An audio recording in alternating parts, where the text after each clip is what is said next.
Okay, good morning, everybody. I don't have any slides. I'm very low tech.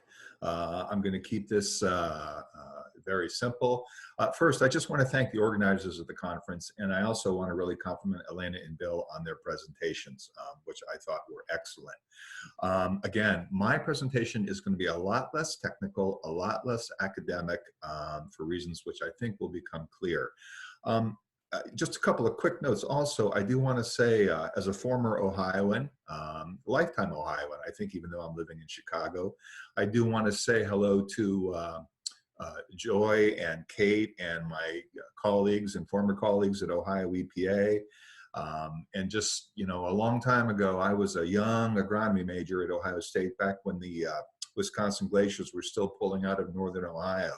So what a long, strange trip it's been, but it's really fun to do this and to be back and talking with my Ohio friends and colleagues about something I could talk about for hours, sustainability and environmental protection. But again, I'm going to look at this a little bit differently. So first, one of the things I always think about, especially nowadays, is when we use terminology, what does that terminology mean? When I hear a word like transparency, or I hear a term like adaptive management, my concern is these terms can be overused, they can be abused, and ultimately they're used so much, they don't mean very much. It's sort of like printing dollars. The more dollars you print, the less value a dollar has. The more people use a word and toss it around, the less value the word has. So sustainability, what does that mean? In a simplest term, when I was younger, I would have thought sustainability meant when you're finished with your Diet Coke, don't throw it in the trash or on the ground, put it in a recycle bin somewhere when there was recycling. That's a pretty simple case or a description of what sustainability might be. Other people would say, no, sustainability is figuring out how we're going to deal with the issue of climate change, which is I would say several orders of magnitude more complex than putting a Coke can in a recycle bin. But I think they help us define what are we trying to get at. To me, in my layman's, I am not an academic. I am not a technical person, not anymore. To a layman like myself, when I think of sustainability, it means keep going. How do you keep going? And in particular, how do you keep going with as limited inputs as possible? In other words, self-sustainability. You can sustain anything indefinitely if you keep pouring resources into it. But if you're talking about limited or self-sustainability, it means how do you keep something going with as limited inputs as possible to make it more efficient, to keep it more efficient. Now, another big question that I was thinking about when I was contemplating this concept of sustainability, well, sustainability of what? Which is a question I think that also often gets overlooked. Sustainability of the planet, that's sort of the probably the most commonly used concept of sustainability, at least in our professional circles. But sustainability of the population, sustainability of society, sustainability of the economy. Let me just point out right now, I think one could argue that there's a very good case for a tension right now between the sustainability of the economy and the sustainability of our society, and if you will, population, for reasons we're all very much aware of. Sustainability of our culture, sustainability of our cities. We often talk about sustainability of the land and the landscape. What about sustainability of the cities? I can tell you that in the Great Lakes program that I run, we spend hundreds of millions of dollars doing work in the environment that will certainly promote the sustainability of those lake resources, but they will also promote the sustainability of those cities by creating areas where people want to go and stay and live and work and play. So, I think it's really, really important to really think about what exactly are we talking about? Now, what I want to spend a few minutes talking about this morning is sustainability of the government. So, when I was talking to Bill, Bill, Bill said, we'd like to hear a little bit about a government perspective on sustainability. Well, to me, how does an effective government, if you have one, how do you keep it sustainable? How do you run sustainable government? Which I think nowadays we're all familiar in the very partisan and um, yeah, almost antagonistic environment in which politics are conducted today. How do you do that? Well, I think there's a couple things you need to focus on if you're talking about a sustainable government. And I'm going to use the Great Lakes National Program Office as an example of something that I think is a sustainable governmental program. Now, it goes without saying, I'm biased. It's a program that I lead. It's a program that I think is largely successful, not totally successful, certainly not perfect by any means, but I think we're doing a very good job. But how? What does a government do to be sustainable? Well, you need to be efficient. I think most people would agree with that. In an era of limited resources, even though I think our program has been very well funded by Congress, and Congress has been very generous with us, certainly given the magnitude of the issues across the Great Lakes, we do not have unlimited resources, and certainly not enough resources to address every single issue that people would like us to address in the Great Lakes context. There simply isn't enough money, if you will, to buy our way out of this issue. Pick an issue on the Great Lakes. Cooperative and communicative, I think that's true. Most people are wary of governments which totally exclude the people that they supposedly govern. That's not going to work very well. So you need to communicate. I think you need to be trusted. And one of the questions that I always ask people whenever I'm speaking to people is, do you trust your government? Do you trust the federal government? Do you trust your state government? Do you trust your local government? And it's surprising to see what the answers are. But what I will note, over the course of my 40-some year career now, the number of people who are expressing trust in government, let me just say, it hasn't been increasing. I'll just put it in those terms. And in fact, compared to when I started, I think it's safe to say that there's been a tremendous loss in trust of government in many respects. That does not help lead to a sustainable government if the people who are governed no longer trust it. And that's a huge concern.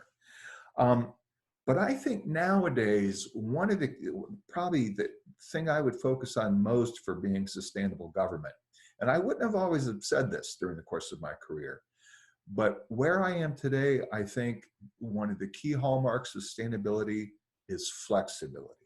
And I would argue that flexibility, this concept of sustainability equating with flexibility, applies across every single topic we've covered this morning, and it applies across the topic of environmental protection in general. Flexibility in approach, flexibility in solution solving, flexibility in just about everything you can think of. When I started as a young lawyer or as a young regulator, a young enforcer, the mindset back then was very much command and control. There were, and there still are, long, thousands of pages of regulations, very detailed regulations in many cases. And the governmental view is very simple. Here are the regs, comply with them. And if you don't, then there are going to be issues and problems, and there is potential enforcement. Certainly, there continues to be a role for a regulatory regime. Certainly, there continues to be a role for enforcement.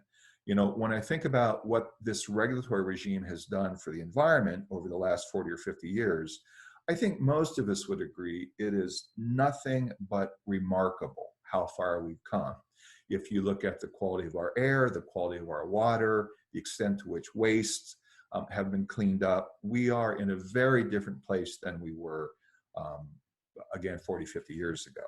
As I like to tell young people, they don't believe it, but I tell them when I was a kid, I would go out every night after school and I would burn our garbage. We had a little wire grid. People my age remember those. You put your burnables in it and you lit it with a match and you watched it burn.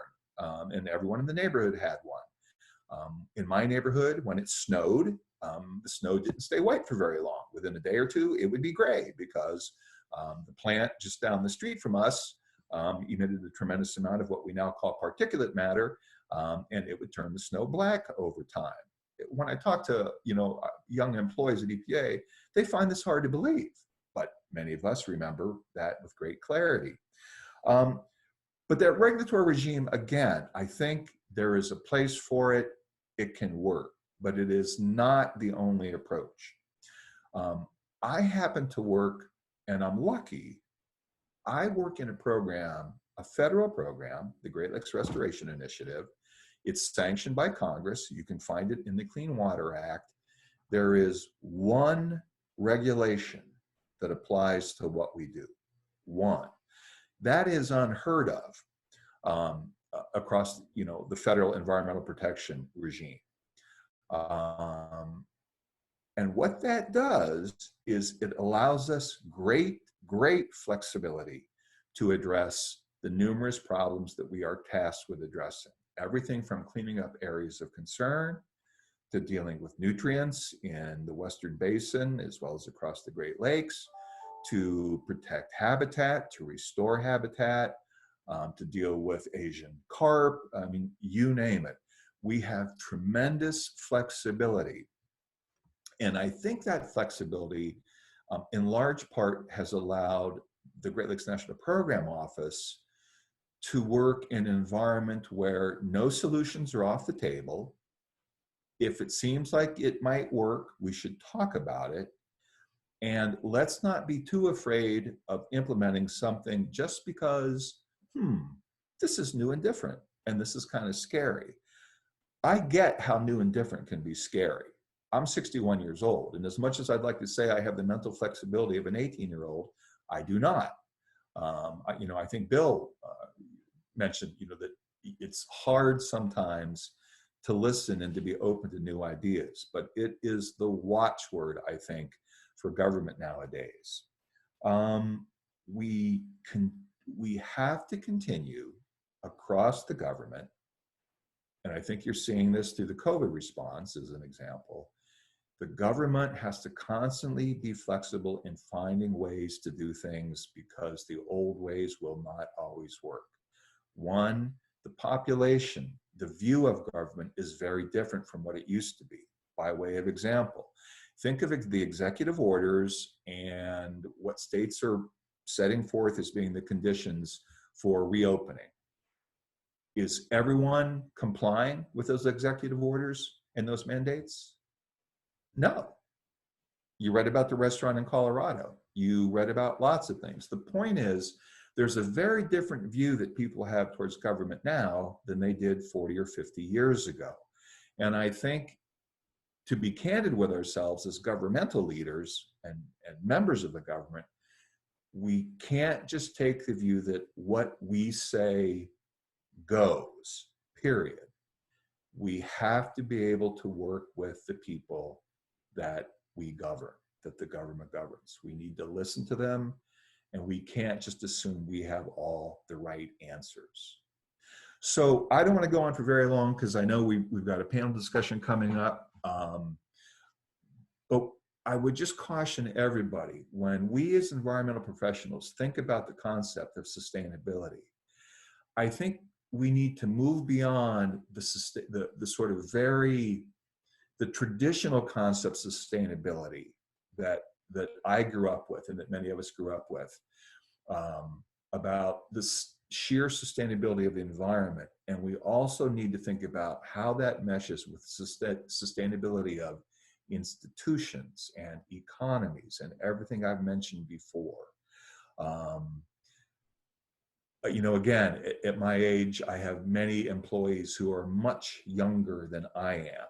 And if anyone thinks that, I'll use the word tension, not in an antagonistic sense, but just looking at the world differently.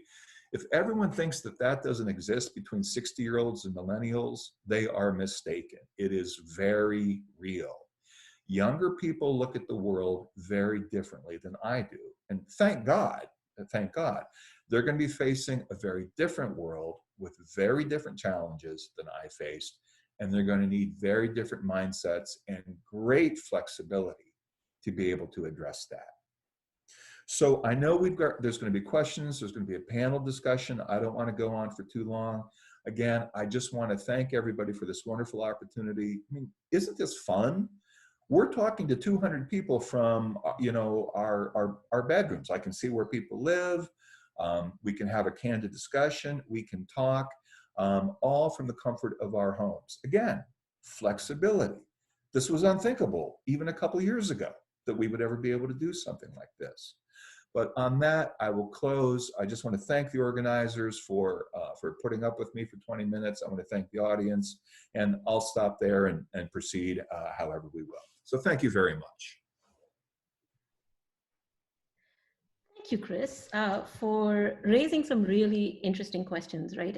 And in fact, my first question to the entire panel would have been how you think about what is sustainability and how has that definition maybe changed over time. And you've already addressed some of the ways in which we can think about sustainability as, being more flexible.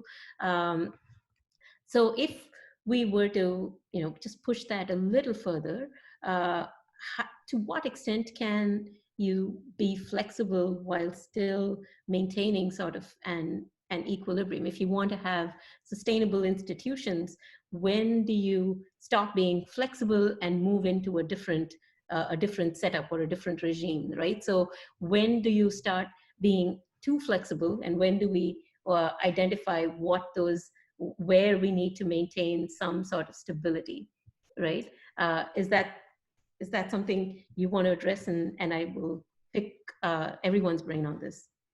Sure, and I'm sorry that I've got it. A little sign just came up that said my internet connection is unstable, so I missed the first part of your question, but I think I heard enough to try to take a crack at it. And I don't mean to sound too glib here, but every time, it's a great question. But whenever there's a question about, okay, there are two competing approaches, how do you know when to tailor this off and go more in this direction, or when do we focus more on this? And whenever this comes up at work, whenever we're struggling with this in a meeting over an important issue, and maybe this is very simple-minded, but my view is we'll know it when we see it.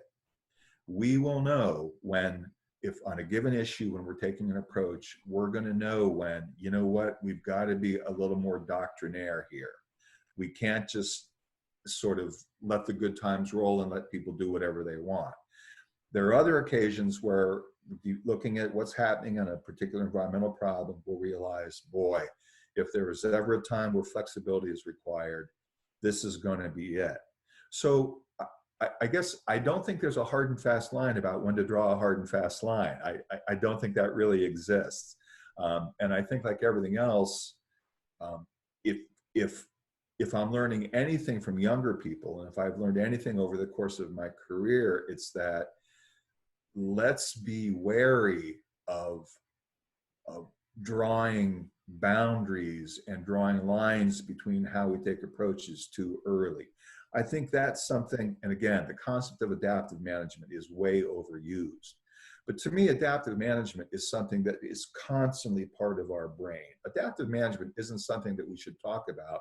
Adaptive management is something that we should do inherently in our minds. And I think as humans, we are built to adaptively manage, because we are built to take in stimuli and to moderate our actions accordingly, depending on what's working, what's not working.